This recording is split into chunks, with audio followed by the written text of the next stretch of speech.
IGN posted Digital Foundry on the PS5 Pro, GTA 6 and others unlikely to hit 60 FPS. There is a lot of cope going on right now, okay? Lots of cope going on right now in the comments and in the discussions about this. I've seen it clipped all over the internet. And I think it's because some people think that there are some dishonest or disingenuous counters to the PS5 Pro. My stance is the PS5 Pro is very expensive for minimal improvements to games that are 4 to 5 years old. And while it is, I'm sure, an impressive piece of tech, right now in 2024, I don't think it makes sense to spend $700 on this thing.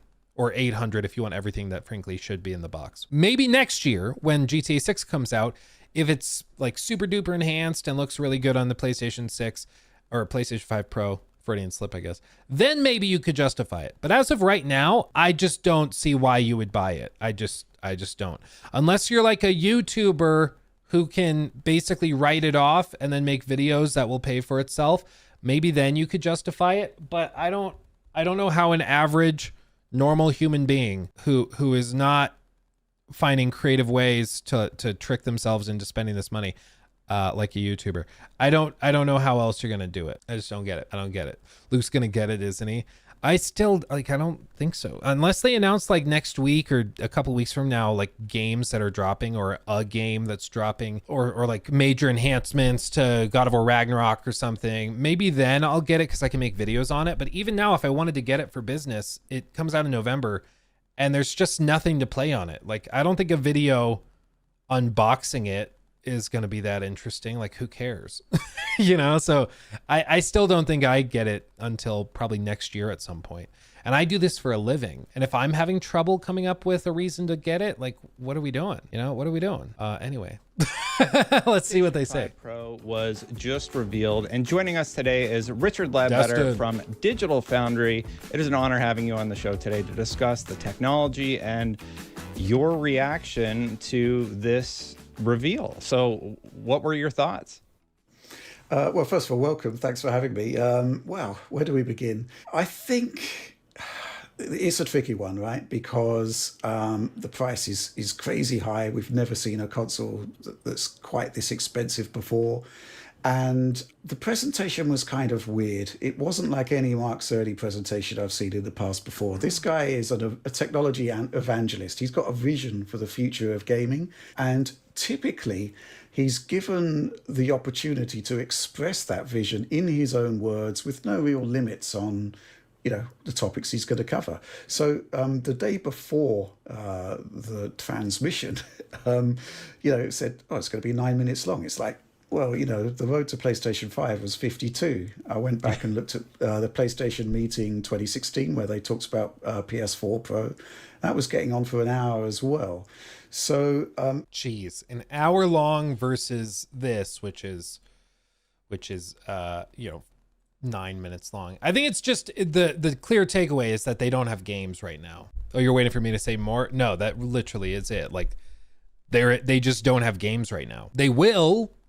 Rumor has it that next year we'll have like Ghost of Tsushima 2 and we'll have probably at least a look at the Horizon multiplayer game. It probably does come out next year though. And then we also will have like Marathon if it doesn't get delayed. So next year, PlayStation has some games, 2 of them being probably pretty big live service launches, but nonetheless, games. And that's kind of it. Like they just don't have anything. Their big games for this year were Helldivers and then Concord. Like they really thought that Concord was going to pop off. Oh, I almost forgot. They also have Fair Games. Or sorry. Fair Game $.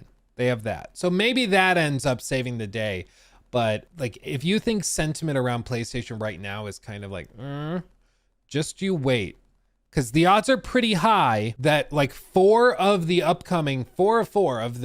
expected games for the next probably 14 to 16 months are Marathon, Fair Game, $, Ghost of Tsushima 2, and then the Horizon online live service game. So 3 of the 4 of those are live service. The Horizon one is expected to have kind of a Fortnite art style that's very like kitschy and campy. Okay, it's been leaked numerous times. That's what we're expecting. Fair game $. If you have seen that trailer, I don't need to explain to you what that looks like. I think there's the potential that it's novel and interesting, but I think overcoming the cringe is going to be difficult. And then, of course, with, what did I say the other one was? Marathon. Marathon might pop off, but Bungie has been really struggling recently, and Marathon has changed very much in the last like year to 2 years, even multiple times within the development team. So who knows what that even ends up being like. But the reason I bring this up is because the odds are pretty high that we get a single showcase or state of play or something, maybe even the one that's maybe going to drop next week or 2 weeks from now or whatever is rumored, where they're going to drop like 4 games and 3 of them are going to be live service games. And probably 2 of them are going to get a lot of blowback. Maybe all 3 of them get a lot of blowback. And if that's the case, like, again, I think PlayStation sentiment is going to drop even lower. And then next year, we do have Death Stranding. That's not a first party game. It's like a licensed exclusive, basically, is what's understood. But Death Stranding 2, I think, will look good. So that comes out next year, presumably, if they don't get delayed. So that will help. I think that one will be a good showcase game. But that probably also comes to PC relatively quickly. So, I just think that there's a real drought in PlayStation's lineup right now, which is funny because was it 2021 or 2022 when Xbox had a crazy drought where they basically didn't have anything for 18 months. And it really hurt Xbox. And PlayStation right now, they have games, technically. They're just games nobody wants. Games like Concord. And then they'll have fair games and stuff like that. So effectively, I think it's a bit of a drought and dry spell. But it's going to be really interesting to see how the next year plays out, because I think this is just the first domino in a series of dominoes that are going to start to really test the patience of PlayStation fans. Xbox are still in it.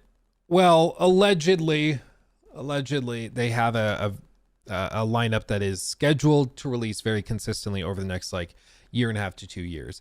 If everything they showed this summer does end up releasing when they expect it to, they actually do have a much more robust lineup than PlayStation does. To be fair, they spent, close to probably 80 to 90 billion dollars on total acquisitions over the last decade. So you would really hope they'd have a lot of games coming.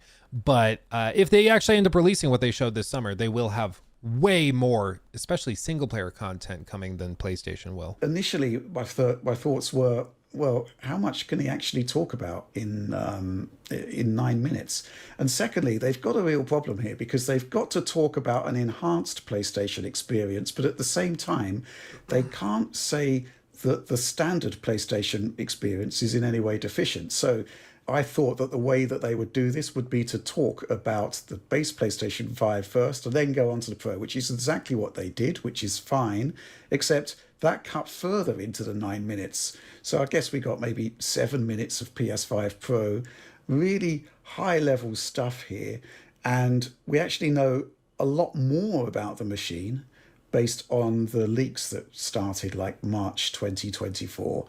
And that was a little disappointing, because we've got the barest details, but we don't have any context. We don't have the vision behind those details.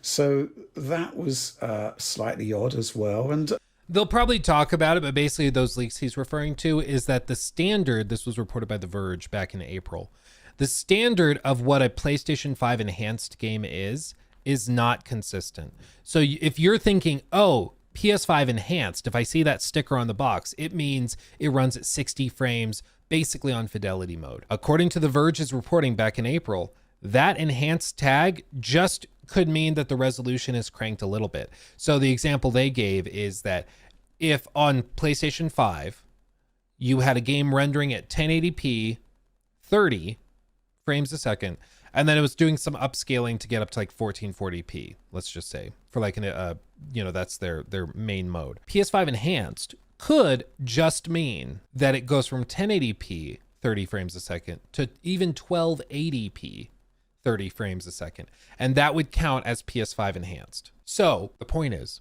that sticker will not necessarily mean anything hugely significant.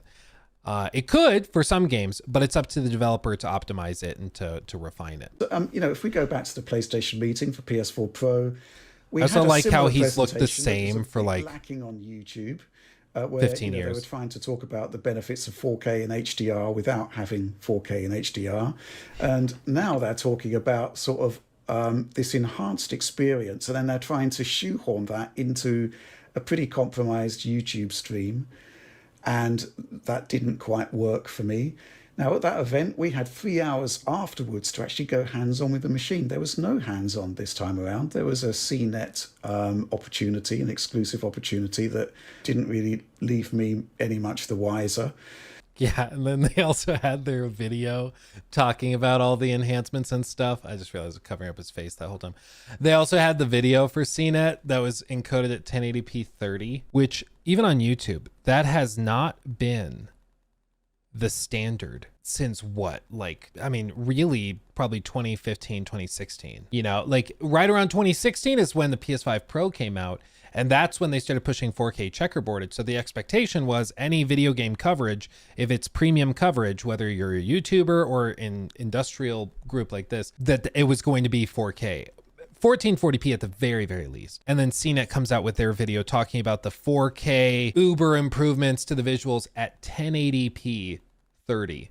And so nothing looks any better. Like they're doing a side-by-side of 30 frames versus 60 frames, and the video comparing them is at 30 frames. So it literally won't show you 60. Like, it's insane. It's so bad. It's so bad. I think it's almost like a retrograde step compared to both the PS5 reveal, which was necessarily impacted by COVID. There's not much that could be done there. And then going back to the PlayStation 4 Pro reveal, it was kind of deficient compared to that as well, because nobody's actually seen it apart from the guy at CNET. The guy at CNET liked it. We know that. Yeah, well, great.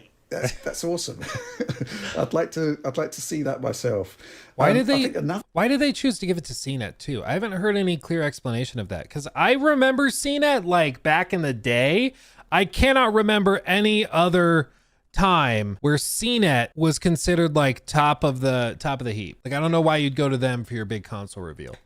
Another thing which sort of caused issues for me is that the representative software that was used in the presentation wasn't the best choice, because the first party games are actually really good on the base PlayStation 5. They aren't really, the upgrades are going to be far less pronounced than, let's say, for example, some of the Unreal Engine 5 blurry games that didn't hit 60 frames per second. Those would have been much better candidates for showing the advantages of the machine, right? And, well, what can I say? I'm really sort of bagging on it. But, I probably would have done things a lot differently if I were in charge of it. Yeah. Well, maybe you could dive into that a little bit, because I look at it and I'm like, okay, you keep talking about sharpness, or you're talking about ray tracing, but you're not really showing us like where is the ray tracing in this shot of Star Wars at the beginning of the presentation. It's just sort of water. That's not the best example of reflective ray tracing anyway. Like, if you're talking about shadows, okay, maybe, but I think the Harry Potter shot near the end of the presentation was a little bit better representation of it. But like you said, it was a very strange decision to talk about PSSR, the PlayStation Spectral Super Resolution, with They're trying so hard not to say pisser. They're trying so hard. Look at that smirk. He knows.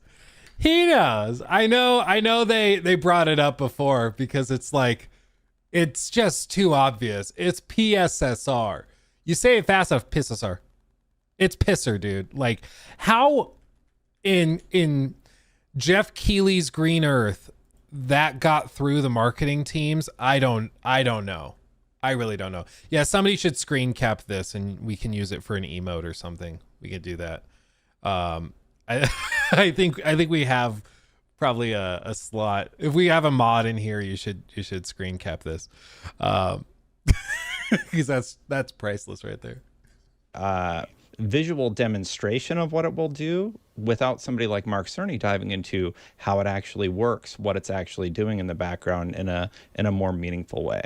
if you had the opportunity, what would you have changed about how you presented these tiny details that showcase the power of the PlayStation 5 Pro? My answer, before the person who actually knows what he's talking about gives his, I think for one, we needed more like practical hands-on time for one. Okay, so I think they should have sent this out for like previews or invited people like Digital Foundry out to actually see it and talk about it, because I'm sorry, I'm sure the people at CNET are very, very nice. I cannot think of the last time I ever heard like a big tech reveal where I went to CNET to hear the impressions and stuff. Even something like new iPhone reveals or something, I'm not going to CNET, you know? Like, I didn't even know CNET was there. I didn't even know. So oh, look at the smolder. I just realized, look at the smolder. That's some Zoolander look right there. Oh, baby. Richard, calm down. Richard. Oh, it's getting hot in here.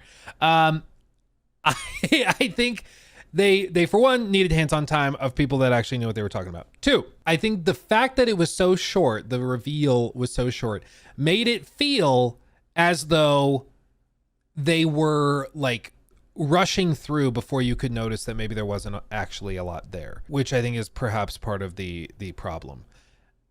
And then I think you also, just frankly, they need more examples. Like it just doesn't look very good to be like, this is our cutting edge 2024 technology. Let's show you on a game that came out on the last generation of consoles with like The Last of Us Part 2.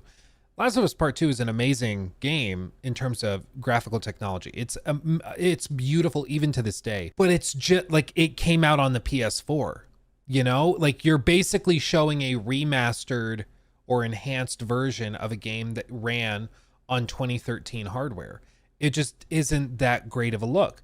They could have even done like God of War Ragnarok a little bit more, which is a very good looking game. And they did show it. There were a few clips of it, but even those clips were very, very short, very few and far between. And they weren't willing to call out specifically what was enhanced or done. So either they didn't send this to teams for specific enhancements, or the power within the device is not powerful enough to drive like significant enhancements. Either way, it's like not a great look, you know? Because I agree, the difference between performance mode on The Last of Us Part 2 and fidelity mode on PS5 Pro, like that does look way better. The performance mode for The Last of Us Part 2 versus PS5 Pro's version of it. Big graphical difference, you still get 60 frames, cool. But again, it's a game that ran on last gen hardware. So it's just not a great look. But if they really have no games, I don't know what else they do. There is a potential, maybe, that Sony was going to use some examples from some of their newest, most cutting edge games. And like, did they, correct me if I'm wrong, chat. We've got like 1,400 people watching right now. Does anybody remember, did they show any Helldivers 2 footage in this presentation? I know they definitely didn't show Concord, but I don't think they even showed Helldivers, which is weird because you would think their most successful game of the year, they would showcase their most successful game of the year at their big technological enhancement showcase. But everybody's saying no, they didn't. Which, I think it's interesting. They didn't show any live service stuff at all. Maybe they were like, please don't, let's not tempt fate. But that is surprising to me. I do think that's surprising because that's a conscious choice. You know, like Helldivers 2 and Concord were their big games for this year. And they didn't show either in this presentation showcasing improved technologies. That is very surprising to me. Yeah, Helldivers engine is extremely outdated though. Yeah, I don't think you can even buy or use, you can't even get the software the engine is built in. I forget what it's called, but it's like an old coding system that isn't available anymore. But still, you would think that they would have given them all the money and all the preview like dev kits that they needed to enhance Helldivers 2 because it's the biggest game they have this year. And instead they didn't. And that tells me either after the Concord stuff, they got so worried about blowback over live service stuff that they just cut it all out. I don't know what the other explanation would be, honestly, because it seems way too obvious to just showcase your biggest game of the year. You know, I don't know why they wouldn't showcase improvements unless it is the case that they couldn't get any big improvements on Helldivers 2, because I don't think Helldivers 2 was even listed among the like enhanced games. I don't think it was. Like if it wasn't enhanced, that's also bad. It wasn't? Well, okay. Concord probably looked good on the Pro. Probably, but I mean, it's pretty telling if you don't have graphical improvements done on your biggest game of the year. What does that tell you? That tells me there's some sort of mismanagement going on. If you have the biggest game of the year, Helldivers 2, that happened in February. They've had, what, 6 months that they've known they had the PS5 Pro coming. They could have sent dev kits to the team over at Arrowhead, and they could have spent 6 months improving it. Even if they didn't expect it to be that big of a hit, they could have worked for the last 6 months on a couple of little bitty improvements. But they didn't have anything. So it's weird. It's weird. Imagine if the demo was all Concord. Well, Doc, I mean, considering that they have gone to the lengths of like marketing the crap out of Concord with like even paying for it to be featured in that anthology series, they really thought that was going to be big. They were willing to put millions on it. So I honestly, it's purely conspiratorial. Oh, the smolder. Purely conspiratorial. There is no evidence to suggest this, but I would not be at all surprised if it was reported, oh, the original showcase was like 20 minutes and we cut it down to 9 because it featured a lot of Concord stuff. I would not be surprised at all if that's what it was. Maybe we do hear that reporting. I don't know. But it was very weird. No matter how you look at it, even if you're a diehard fan who is going to buy a PS5 Pro, you have to admit that it was just kind of weird. And yes, thank you everybody for the super chats and stuff. I will be going through those here in just a few minutes once we get through this. I think you need better examples. I think the Gran Turismo one was pretty good because you actually saw an effect that had previously only been seen in the replays and photo mode and stuff, and it was actually there in gameplay. So that was pretty cool. But, you know, I would have liked to have seen the stuff that we do, obviously, which would be like, you know, you see gameplay, you have freeze frames, you have zooms, you have actual explanation of what's going on there. You have a comparison against the standard experience, which they kind of shied away from there because I think they can't show that the standard machine, which the vast majority of people are going to buy, it can't be seen to be that deficient. I think that's a big part of this. They are terrified of bashing their own product.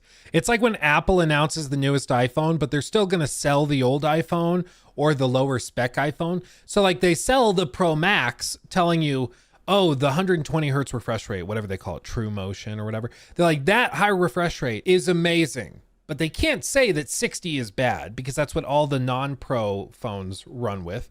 So they have to be like, this makes it the most smooth iPhone experience we've ever made. And so they can't, ProMotion.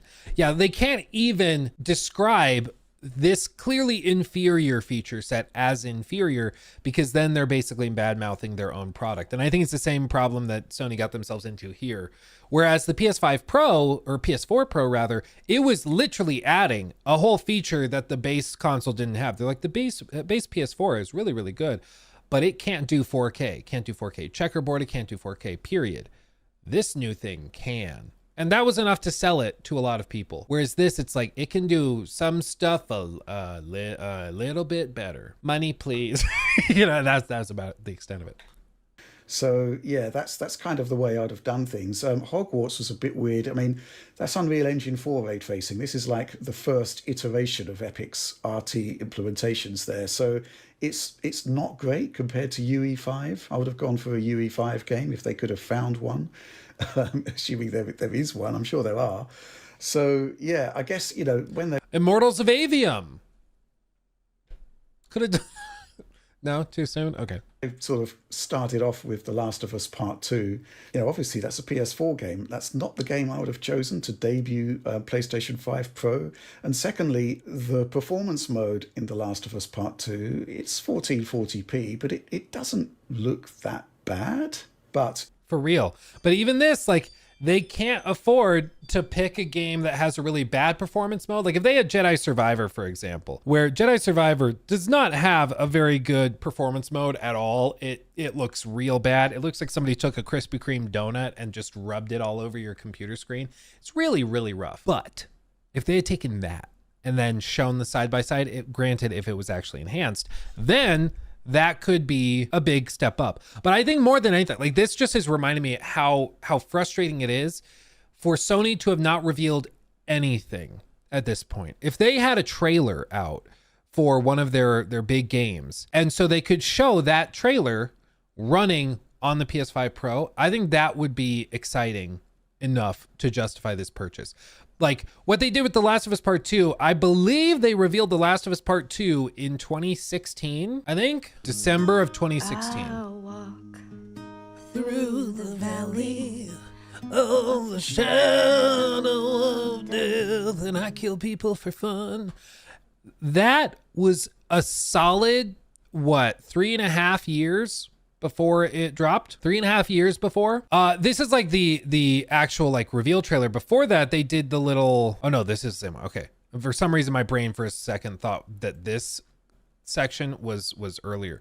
But imagine if, like, honestly, if they revealed this on the PS5 Pro, I think that this trailer, like this graphical fidelity, would be considered like good for the PS5. That's how insane Naughty Dog at their peak can be. It's just outrageous. But this was running in 2016. How insane is that? So if they were to reveal a trailer like this, say at some event back in the summer, and then they go back through and they show, and this is what the trailer looks like running on the PS5 Pro, what that footage looks like. And you can show a side-by-side of just how improved it can be. That I think would go a long way, but they just have refused to announce anything. So they just have nothing to show except games that launched like 4 or 5 years ago. You know, PSSR, I mean, DLSS has been, I would say, the most transformative technology in the PC space since its debut, the second iteration of it in 2020.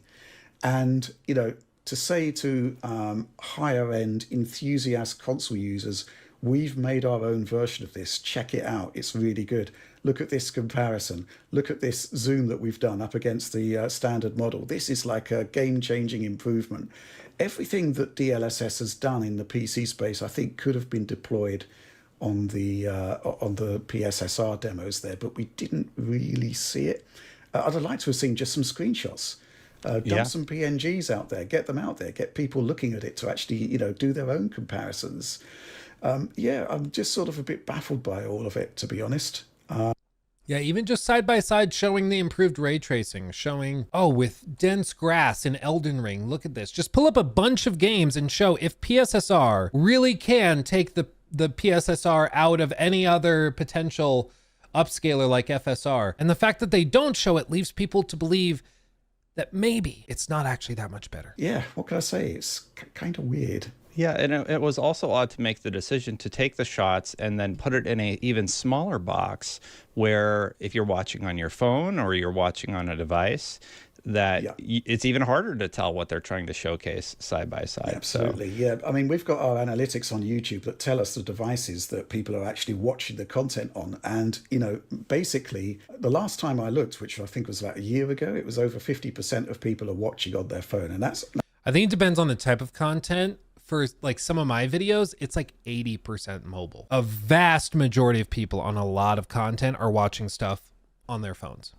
They're not watching it on big displays. They're not watching it on their big TV. They're watching it on their phone. But that's why it makes even less sense that like basically on most phones, you're going to have an inch by inch window to see like how big the improvement is. It's just a bad idea. Numbers only going to be going up. So the concept that you're having to like, you know, strain to actually see what the difference is, it could have been handled a lot better, I think. What was one thing that the PlayStation 5 Pro does that has you the most excited out of all of the tech that was shown? Absolutely PSSR, because if we look at what the prime deficiencies are of the base PlayStation 5 experience at the moment, in a lot of multi-platform titles for sure, the Sony first-party games, they've always been really well optimized for the hardware. But, you know, Unreal Engine 5 and, you know, other games like Space Marine 2, that's a good example we should talk about. They're necessarily cramming in a huge amount of detail, but to accommodate that on the GPU, they've got to lower the resolution. And then they upscale it again using FSR2, which isn't particularly good.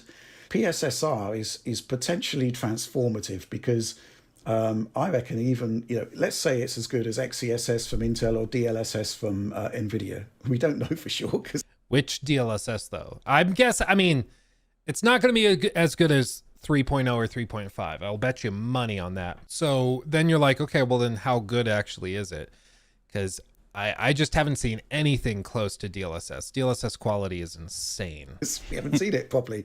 But the point is that you can actually use resolutions that low and it will look fine on a 4K screen. But with the additional GPU horsepower, they'll be increasing the resolution as well. So, I'd imagine those 720p base resolution games on PS5, they'll be like 900 or possibly even 1080p. But the transformative thing is the PSSR upscaling pass. And if it's as good as we hope it is, it should be passing for native 4K or very, very close to it. And, what that means is that that's more GPU horsepower that can be diverted not to the amount of pixels that are being rendered, but to the quality of those pixels, which reminds me of, was it the Ouya reveal where she's like, these are the best pixels. These are the best pixels you can get. It's like, what are you even talking about? What does that even mean? Means also, of course, that you can have stuff like ray tracing added to the mix. And I'm also pretty sure, in the CNET article, they were talking about 8K Gran Turismo 7, which, that won't be running at native 8K. It will be using PSSR. And that's, I want to see those screenshots, man. I want to play the game. As I said in our DF Direct last night, our 8K capture cards are ready for this. Yeah. We want to see how they're doing it. We want to see how good PSSR is. With Ratchet and Clank and Horizon Forbidden West, we can actually put those head to head against the PC technologies, XeSS and DLSS. We can see just how good the technologies are. So it's a bit disappointing. This is going to sound incredibly arrogant. It's a bit disappointing that we didn't get to see it, and we still haven't seen it based on the quality of the presentation, because, if the stars are aligned, PSSR is going to be game-changing for the console space. And obviously, machine learning in general, the PS5 Pro's machine learning silicon's like 300 tops. It's not insignificant in terms of the amount of compute power that's there. And, that could just be the beginning. If you look at what NVIDIA have done with, ray reconstruction, frame generation, all using that machine learning silicon, there's no reason why that shouldn't be coming to console as well. Yeah, it's part of the reason why I think, we probably will see a huge leap in performance next generation with, the PlayStation 6 and whatever comes after, because if they can bring that level of improvement, if they can bring things akin to frame generation, ray reconstruction, and then DLSS level quality upscaling, you can have a decent set of hardware that's able to run very, very visually impressive games at 4K 120. It's insane, but you can do it. It's going to take a lot, and that will mean that the device will be really, really expensive, because I'm expecting they're going to price next-gen consoles at the $700-800 mark. Buckle up for it right now. I would bet you pretty good money that they're going to do that. Does YouTube even support 8K? They do, but the bit rates are, what's the technical term? Ass. So it won't look good.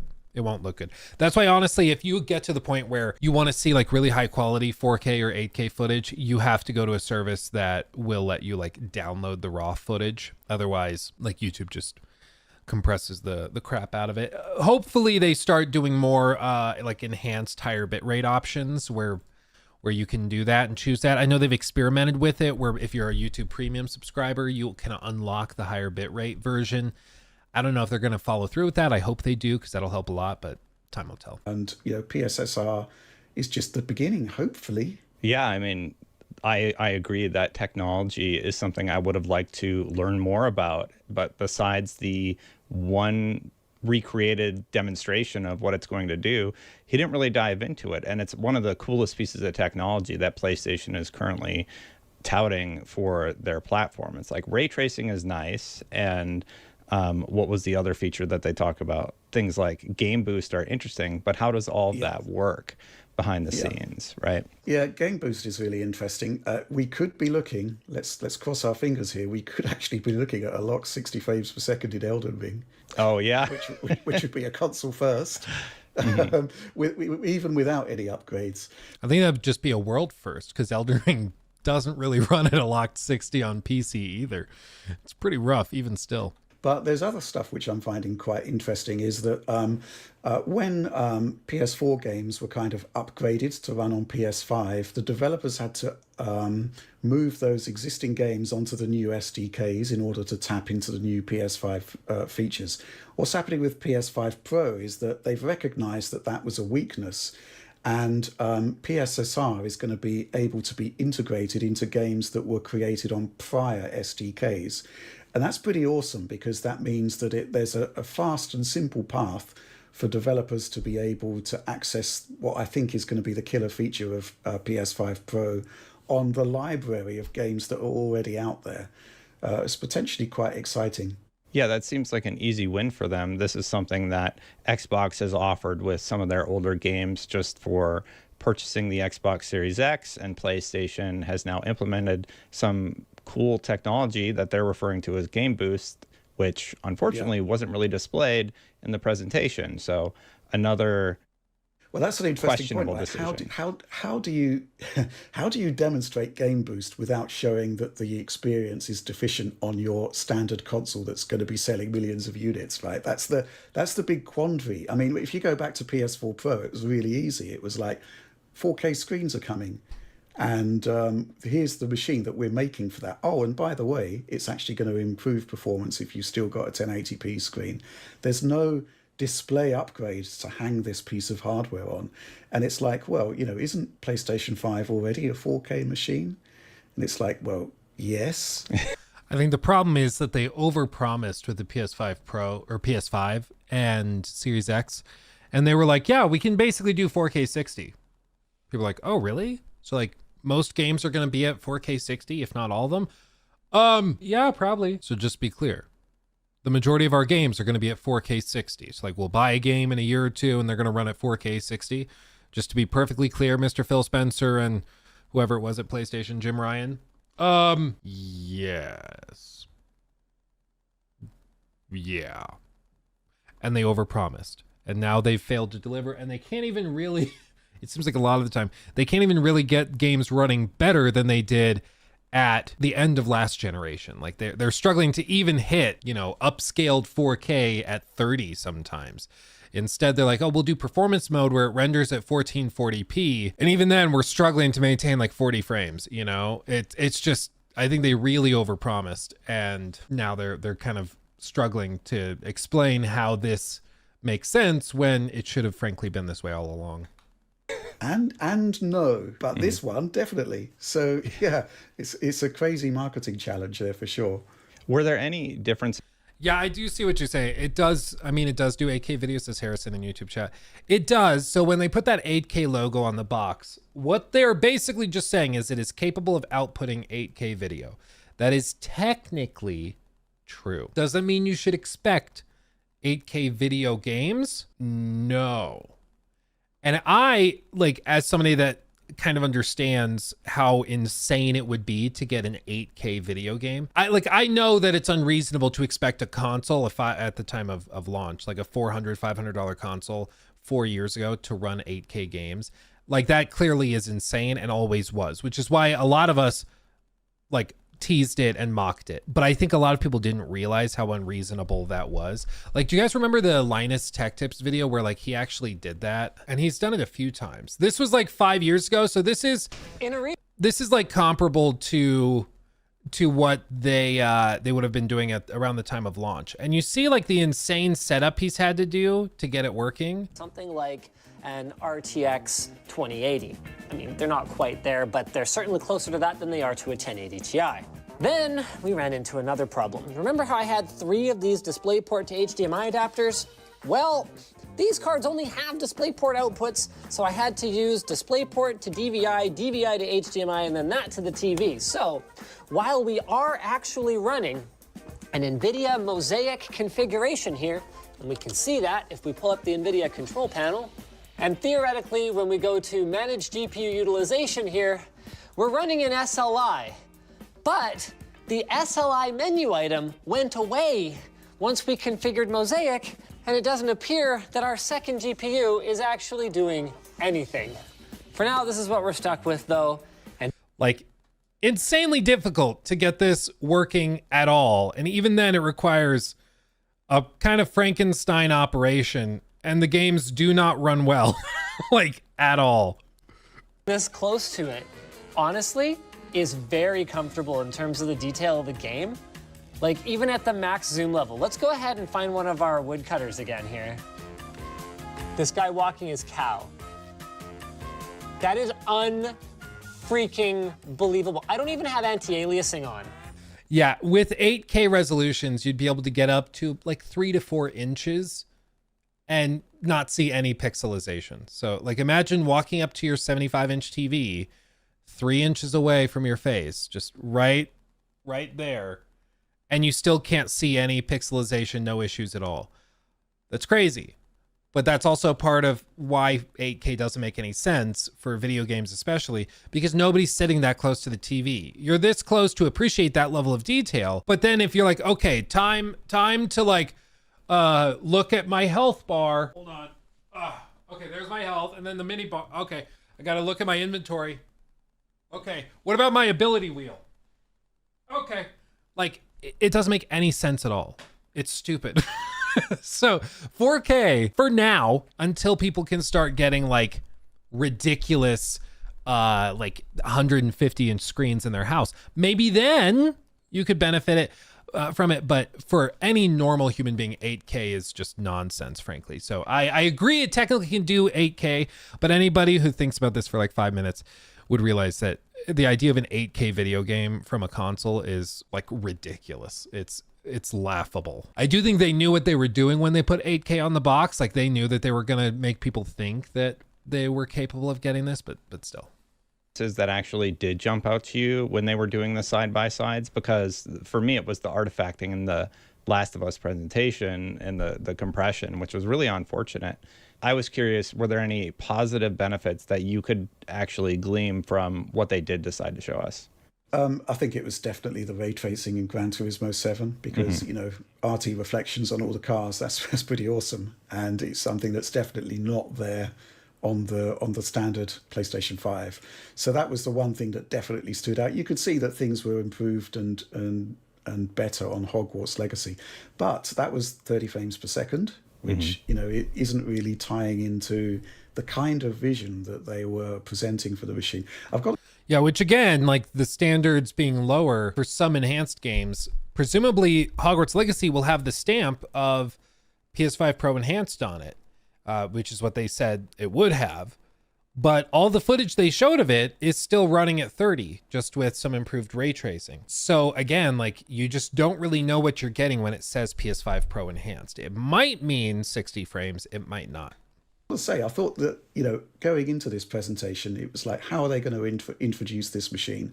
And I thought that was actually done pretty well. It was like 75% of users want to use the performance modes, but what if you can have the performance mode that actually hits 60 frames per second and also have fidelity quality as well? I think that was pretty compelling. I thought that was pretty good, but, you know, it all kind of went to pot with the examples that we used afterwards. Yeah, Cerny did say 30 FPS is choppy, so that was a little bit of a dig at That's a first. Developers who choose to use that.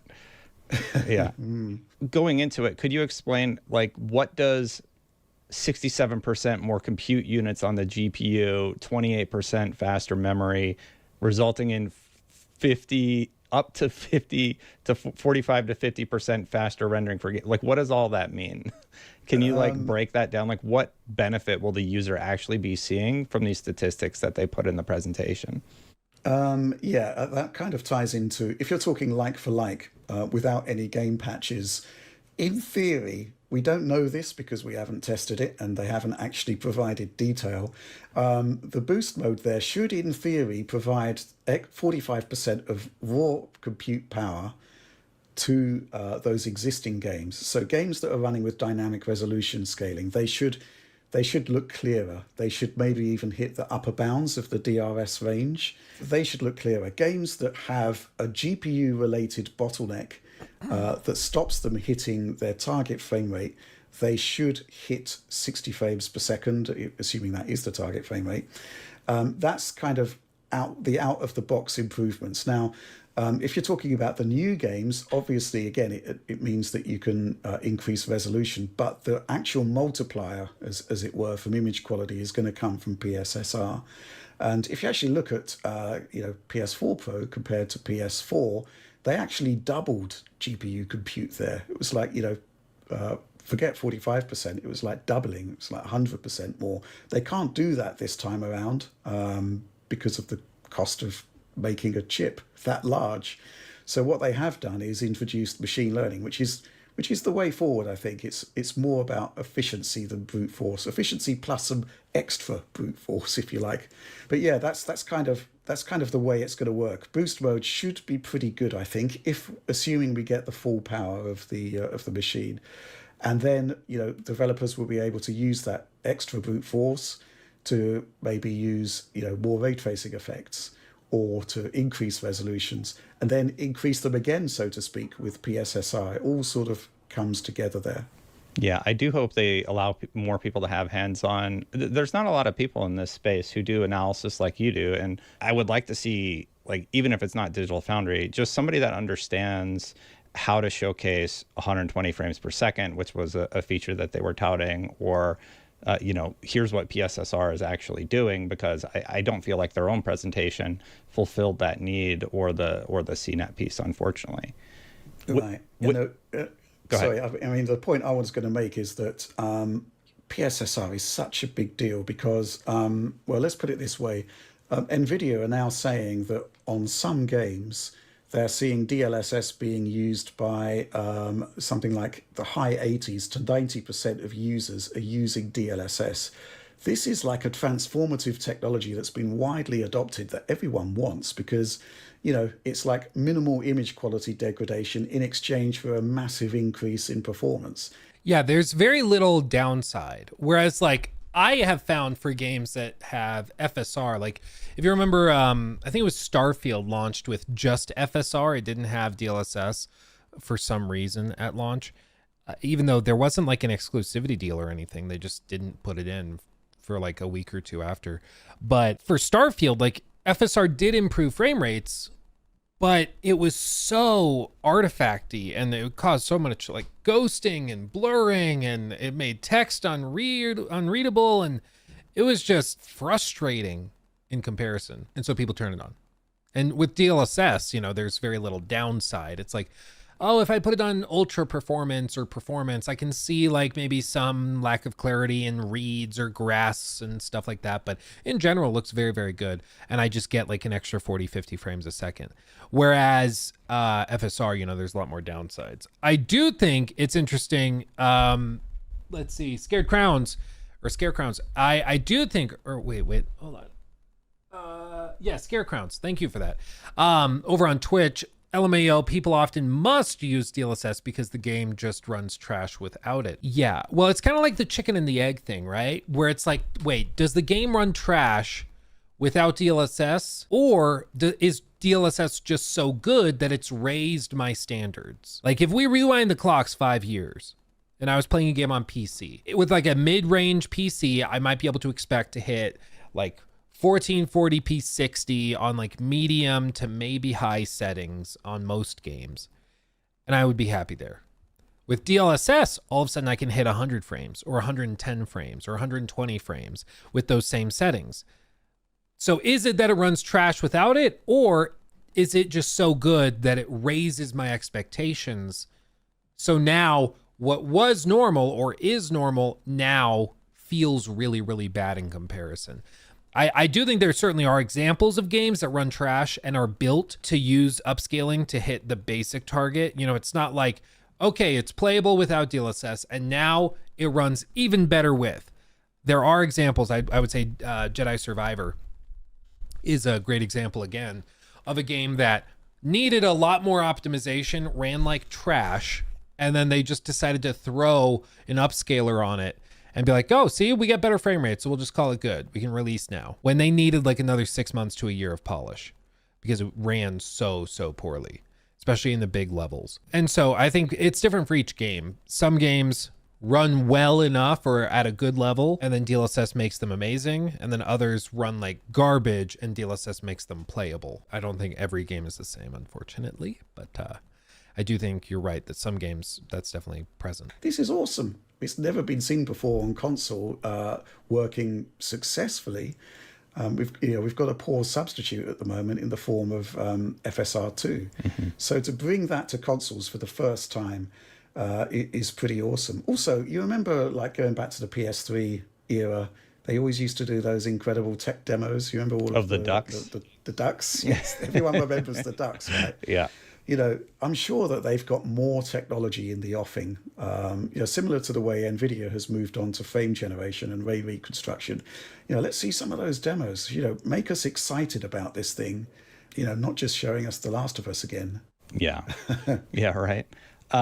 With the boost and the percentages that we're talking about, do you have any idea what a comparable PC build would be to the PlayStation 5 Pro? Because to me, that $700 price tag with $100 worth of other components puts you in the $800 range. And at some point, I have to imagine people are saying, maybe I should just go to PC at this point, because this is quite expensive. This is something that's been brought up a lot. This is like the big moment from this interview that got clipped and sent around, went like semi-viral and stuff. I think it's interesting. It's a compelling question. I do think his answer will tell you a lot, because like anybody who has tried to build a PC before knows it's not as simple as just go buy used parts, put them together, and then you got a PC, okay? For some people, it is that easy. For other people, it is very, very difficult to do that, and it's very daunting to do that too. So we'll let him talk, but I do think that this is a big question that's on a lot of people's minds. Yeah. What do you imagine that would cost? Probably a fair bit more. I mean, you need to have the GPU that you're going to need. I mean, if you consider a holistic view of all of the different components, the enhanced ray tracing, no AMD GPU has that at the moment. The machine learning block, no AMD GPU has that. It's almost like essentially an NVIDIA style feature set, but made by AMD. And the closest equivalent GPU you'll be looking at would be the RTX 4070. The 4060 is quite close to base PlayStation 5, factoring out machine learning and ray tracing. So you're looking at a 4070. I looked on, I think it was Amazon yesterday, Amazon.com, and the cheapest one of those is $540. So beyond that, you've got to get a CPU, a motherboard, memory, power supply, case, 2 terabyte SSD. So it is going to the costs are going to ramp up, right? Then you have your mitigating factors, which is that you aren't paying however many dollars per year for the glorious honor of being able to play online and have cloud saves.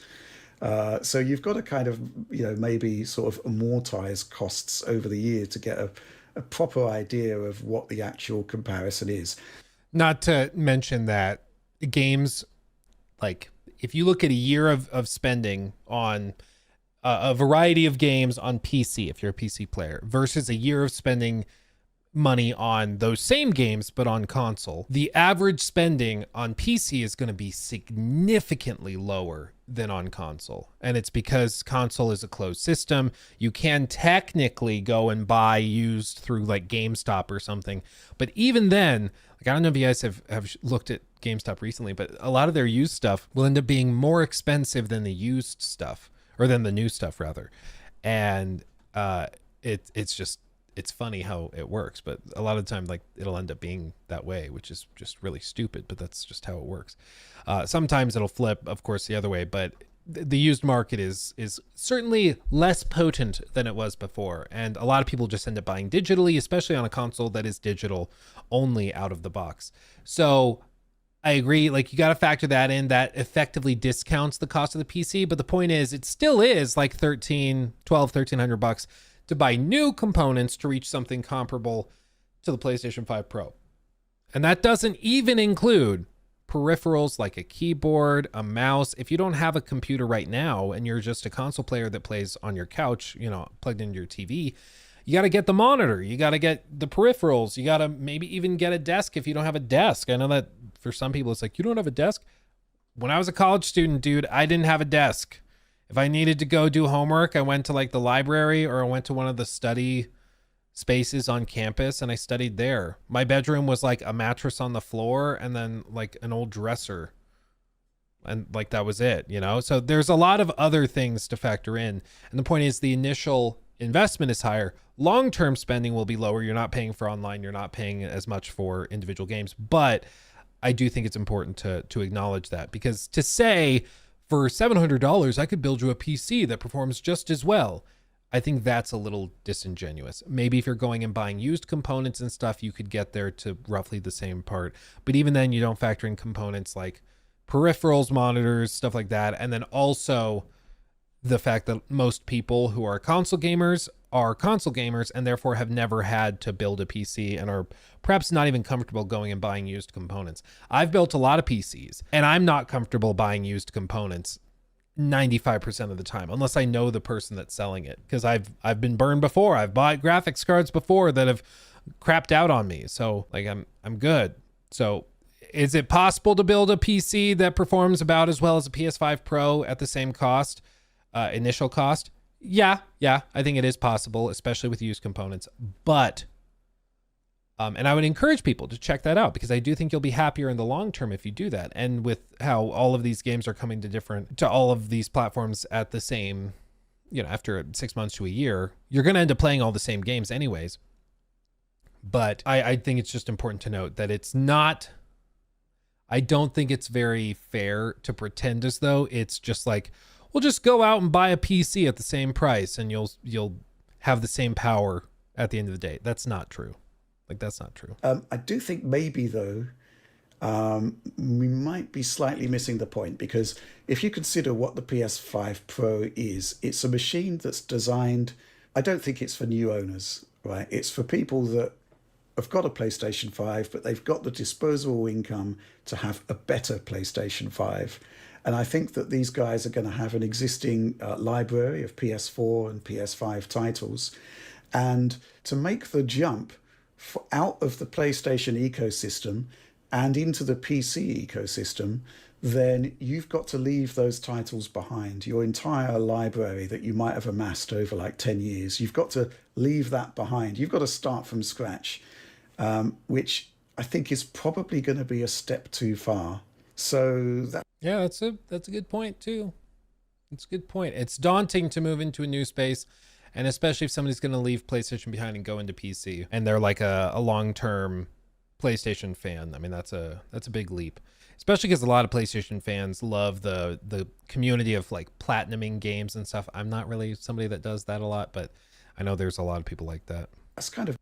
Some ordinary gamer just did a video on this PC, chat. On this PC? You mean a PC that is roughly comparable? Well, that's cool. My viewpoint on that, it's kind of like quite an interesting thing to do, to kind of weigh up the costs of individual components and then factor it up against this $700 price point, which is actually much higher in Europe and certainly in Japan. Yeah, and to be clear, once you factor in other markets, like if you're in Europe, if you're in the EU versus UK versus Australia, at that point, you're getting really close to a PC being a good bit cheaper, like a good bit cheaper. Make of that what you will. But that definitely is the case. For Australians, I think, do we have any Australians in chat? What's the, I think it was like $1,200 effectively is what it would be with all of the stuff. Imperium says, yeah, it's like 1,200 here in Australia. Yeah. At that point, it becomes really hard to justify, in my opinion. And there, the PC argument probably becomes a bit more compelling. However, what if you're not in the PlayStation ecosystem? Because Microsoft is going to be facing exactly the same cost challenges as Sony in producing new hardware. You know, and all of your Xbox games are going to be on PC. Now, what is the remaining factor that stops you from jumping across to PC? And I think that remaining factor is the fact that you can't really have a PC attached to your living room display and have a seamless experience with a joypad. You know, you've kind of, we know this from PC handhelds, and actually Phil Spencer has kind of admitted that the weakest part of Windows on handhelds is Windows, Windows is going to need to dramatically improve in order to do that. But, you know. But please, for the love of God, don't try to do Windows 8 again. Please. Please. You all like tiles, don't you? Now it's tiles everywhere. Valve have basically got there with Steam Deck, right? And Microsoft are obviously going to do something very similar. So it's only a matter of time before this choice between console and PC is actually going to become quite a lot more of a head scratcher, but probably less so if you're in the Xbox ecosystem, because, you know, you'll be able to play your games on whatever console you got and whatever PC you got. Sony, though, they've got a different challenge. But man, this price for the PS5 Pro is crazy high. It's nuts, right? Yeah. I think it's just, again, it's not just the $700 price tag that people are upset about. And anybody who's saying that that's all this is about, I think misses the point. It's the $700 price point and the fact that they've removed stuff from the box that was included in the base model. They've removed the stand, which was previously included. If you bought a PS5 at launch, it came with the black disc stand for both vertical and horizontal. It was cool. It did both. Now they make you spend $30 for it. And then they also took away the disk drive. Let's be honest, to try and force you into just keeping it, or at least compel you into keeping it digital, so that you have to buy everything through their store, which historically has very, very high prices. Same thing with like Nintendo, you know, with their store. So I think that is part of the reason that it is extra kind of insulting for a lot of people. I think that's a big thing. Luke Stevens 3D printed PS5 Pro merch stand merch coming. I don't even know. I'm not a designer. If somebody has like designs that they would want to sell and then I print them and whatever, we could probably do limited runs of that. That could be fun. Yeah, it is very high.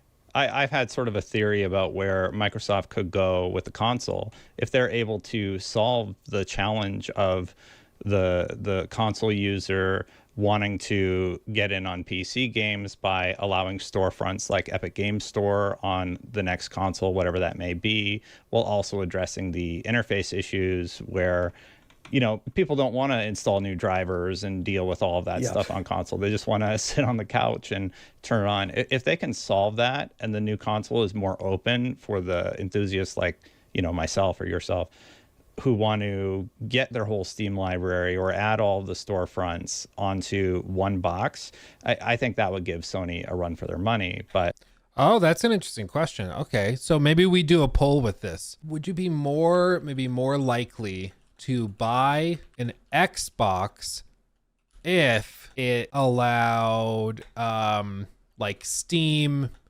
Epic, what's another one? GOG and others, the dashboard or something? So basically, if they release the next Xbox and it allowed you to install other platforms like Steam, so you could play your Steam library presumably on your Xbox, just basically treating it as a PC in a box that you could plug into your TV, would that make you seriously consider it? Maybe if I just say, would you be likely? Like, would that be a compelling feature to you? Let me pop this into chat and we can see. The Ally does all this. Yeah, the ROG Ally is great, but it's just a Windows device. What we're saying is an Xbox that gives you the console experience, but gives you that experience streamlined, allowing you to try other platforms too. Let me pin it so everybody can see it. If you're listening and you need a second to get it, I can pin it real quick. Let's see. PC in a box is a downgraded laptop. Not necessarily. If the whole point is, if it is just a PC, yeah, I don't love that. If it is an Xbox like console experience, but allows you to basically run Steam games and stuff and bring your Steam library over, that I would find much more compelling. No mods, no emulators, no buy. Okay. Interesting. I can just connect my PC to my TV. Yeah, but I think a lot of people, like for me, I've got my PC here. My big gaming PC is here on my desk. I have like the family room upstairs. Could I technically buy like one of those Ethernet based HDMI signal things to transport this up to that? Yeah, I could technically do that, but like that's, you know, then you have other problems with like peripherals. How does that work? If I like, will the controller be able to connect all the way through like the walls and ceilings down to this and still be steady? Do I need to get like another crazy like extender for a USB port hub, whatever, to bring up a mouse and keyboard up there? You know, it's like there's many added steps and layers of complexity. So you could, Edgar says, oh, you just need 2 PCs. Yeah, you could do that. I remember back in college, we would do game nights and we'd physically bring out our gaming PCs into the living room and play there. So you can technically do that. But I do think that there would be a market for basically a hybrid of the two. I mean, look at like the Switch. The Switch is a hybrid of a handheld and a family room console. That popped off. Why wouldn't there be a market for a hybrid between a living room console and a PC that has all the benefits of that? 70% of you said that you would be likely to check it out if that were a feature. Pay attention, Xbox. That's interesting. That's a good theory, Destin. I like it. Let's focus back in on the the PS5 Pro for a second. Do you think it's too expensive? 74% of users on IGN voted, and they think it's way too expensive. What are you thinking about the price? Is this going to end up limiting their sales? What do you think? I think it obviously will limit their sales, but there's always going to be a core who will pay whatever they can in order to get the best possible experience. And I think that's what this machine is aimed at. However, with that said, this is breaking historical precedents on console pricing. Yes, I mean, I saw the stuff from Jeff Keighley about inflation-adjusted prices and whatnot, but that's not the way the consumer... And it wasn't accurate. He was pricing it based off of the base PS5 with the disk drive. He didn't price it off of the digital version, and he didn't factor in the added price of the disk drive and the vertical stand with his pricing of the PS5 Pro. It's like he fudged the numbers a good bit to make it sound not that bad. And when he got community noted, it revealed that like his post describing the inflation adjusted pricing and everything kind of proved the opposite point, which was that no, this is like way, way, way more than even like the PS4 Pro was consistent with its own predecessor. So I did think that was a little funny. Love you, Jeff, but oof. Oof. Mentality works. You know, and PS4 Pro, by the way, was like $399, I seem to recall. And now we're up to like, what is it, $699. There's guys in Europe who are paying almost double for a PS5 Pro than they did for a PS4 Pro, which is kind of crazy. My theory on this, and again, I'm just reminded of something that Phil Spencer said, which is that he's questioning whether subsidizing people to buy consoles is actually working, because it's the same people buying consoles gen over gen. The amount of people, console gamers, isn't increasing. It's the same guys buying new hardware, and if your subsidies are not increasing the size of the overall audience, why are you having subsidies? It's not great. And I think what we're seeing with the PlayStation 5 Pro is possibly an experiment from Sony in saying, well, okay, we'll continue to subsidize a bit the standard unit, but the PS5 Pro, we're going to see what happens if we just sell it at cost, or, heaven forbid, try to make some actual money on it. And so I think this is possibly why. I mean, going into this, I suspected that it would be a $600 console and we'd get a haircut on pricing on the standard model to kind of widen it out a bit. Instead, it looks like the standard model is staying where it is. And Sony has said that they're having problems with cost reduction. It's going up. And then, yes. Yeah, they raised the price. Sorry. Yeah, and then we've got the issues with, well, what are we going to do with the PlayStation 5 Pro then? It's got to be more expensive. $200 though, no disk drive. The no disk drive scenario, I knew it was happening. That's why I bought, you can see in the background there, I bought one of those disk drives because I knew this was going to happen. And if it didn't happen, I could just return it. Cynical, but it worked.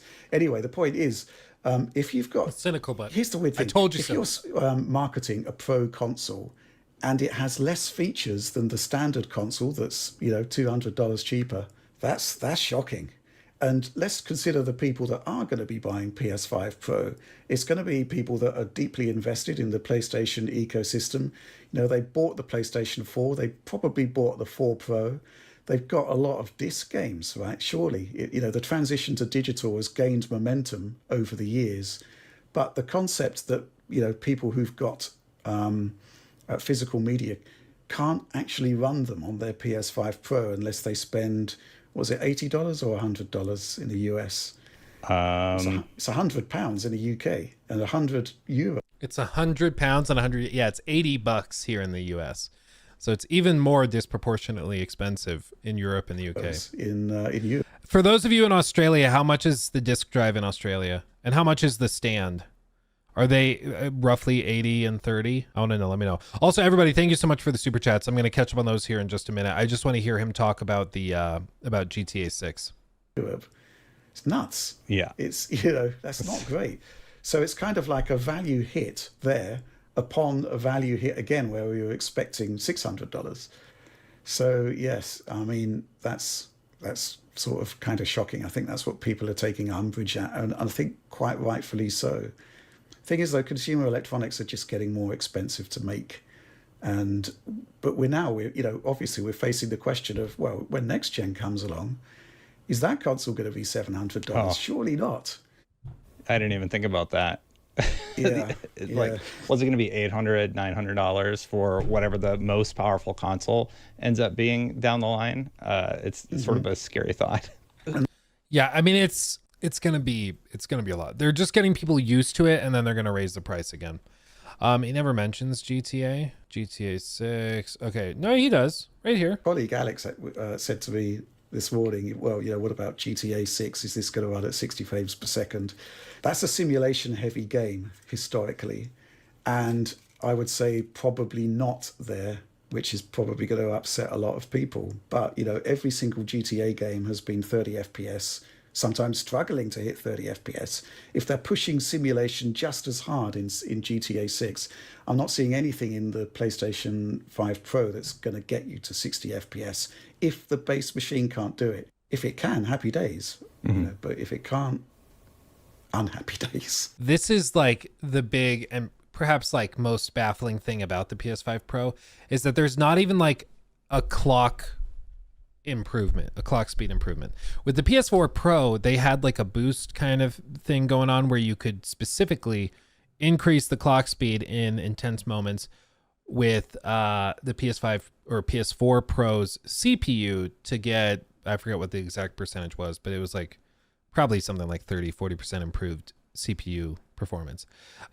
With the PS5 Pro, they're claiming like 10% or whatever is the boost mode for PS4 games, for base PS5 games that are specifically not enhanced. So they claim that it can get, you know, it'll go into basically overdrive and it'll really push it, but not significantly as far as anybody can tell. And for games that are simulation heavy, that rely and are limited by the CPU, even though the GPU is bigger and better on the PS5 Pro, it won't actually lead to significantly improved performance because it's not relying on, like, the GPU might only be at 80% utilization. It might not even be really the limiting factor. It might be just that the CPU is struggling to keep up. So that's the big thing where it's like, because there's no CPU enhancement, even though this is a more powerful device, you still might not be able to achieve significantly higher frame rates in some of these games because it's not the like GPU that's limiting it.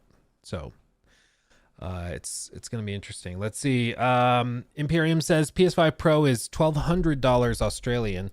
Disk drive is sold out, but it's meant to be 160. Stand is 50. Jesus, that's insane.